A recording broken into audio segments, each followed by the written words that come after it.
Hello, I'm Jacob E. Miles with Halstead Real Estate. Now with our phase three here in New York City in progress, it's great to have the opportunity to be back in touch with you again. I very much look forward to seeing you in person again, hopefully sometime soon. Friends have been asking me, what's going on with New York City real estate? Well, we're opening incrementally, I guess, like everywhere else in the country, hopefully in the world. There's been a gradual return of demand that we've experienced as well. We've seen that jobs are returning, consumers are willing to spend, housing demand is steadily increasing, and the government, they say, is committed to do whatever it takes to achieve full economic recovery. We also see that mortgage rates are at record lows and could go even lower still. More on that in an article at the bottom. Applications for mortgages to buy a new home, not just refinance, are up 13% from a year ago. The Fed funds rate with the Federal Reserve will stay at zero through 2022, largely due to anticipated very low inflation, which is the main driver that influences the pricing of mortgage-backed bonds. As for consumer prices right now, they fell for the third straight month. And the stock market, at least the NASDAQ, for example, has been reaching record highs, though still quite volatile. So there's a lot of wealth out there. Long-term benefits of homeownership are still there.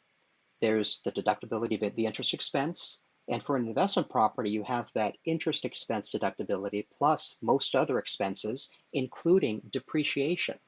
And there's an opportunity, of course, for price appreciation over time. In fact, that almost always happens in Manhattan. And for residences, there's an exemption on taxation on the long-term gain when sold. I'm not a CPA. A CPA can certainly provide you more details on this, but I can give you more limited information next time we speak if that's helpful.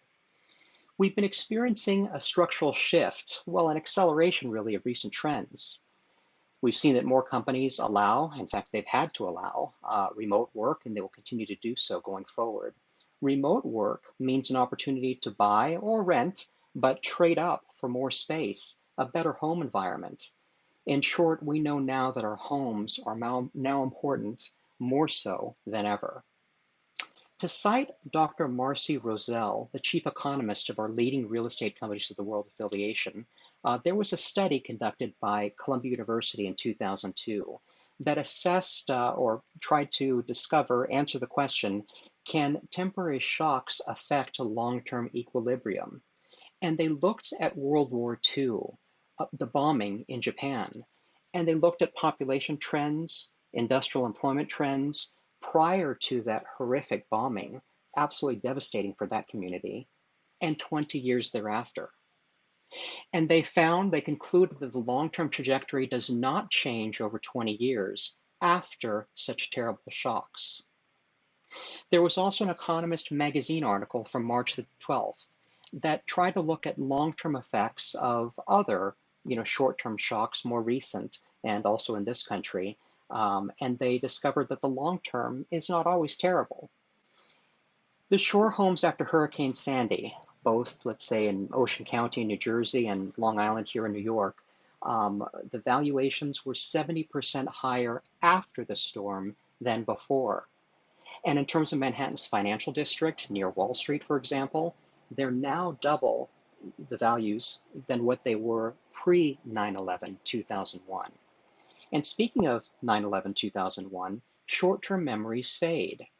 Surveys directly after 2001 found that 50% of respondents did not want to work in high-rise buildings anymore. Well, we know that that's changed. We've experienced, a temporary softening or disruption, and when that happens, that can create an opportunity for new entrants. Maybe people who thought they couldn't afford Manhattan or hadn't considered it before, for example. New entrants that can replace some of those who leave and can fuel a virtuous cycle over the medium to long term. The types of buyers we currently see right now, well, maybe four different categories. One, ready to move forward with their lives, looking toward the future and moving forward. Two, kind of a wait and see attitude. They're not in New York City now, but they're planning to return back to New York in the fall, particularly if schools restart in person back then. There's the third, maybe fast track plans to leave New York City. They had always sort of considered, again, maybe expanding their household, and they wanted more space, and so, but sort of stay in the same budget. And so they had considered leaving New York City, but now they fast tracked plans to do so, and they certainly want to find more space. And the final category, they want to wait out for several months just to see what actually happens. As for the future, well, New Yorkers are known to be resilient and tough. We will come back stronger than ever. We're already seeing pent-up demand starting up now in Q3.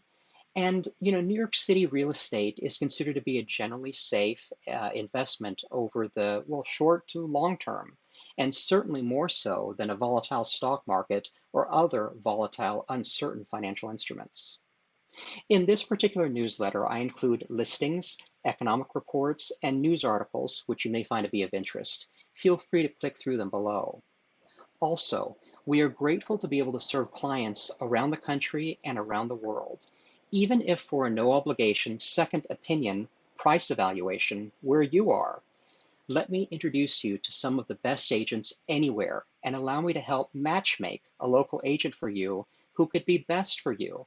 Of course, in terms of expertise, experience, background, characteristics, personality, through our leading real estate companies of the world. In any case, please do contact me on how I may best help you, or even just reach out to say hello and catch up. It'd be great to hear from you. Many thanks, and take good care.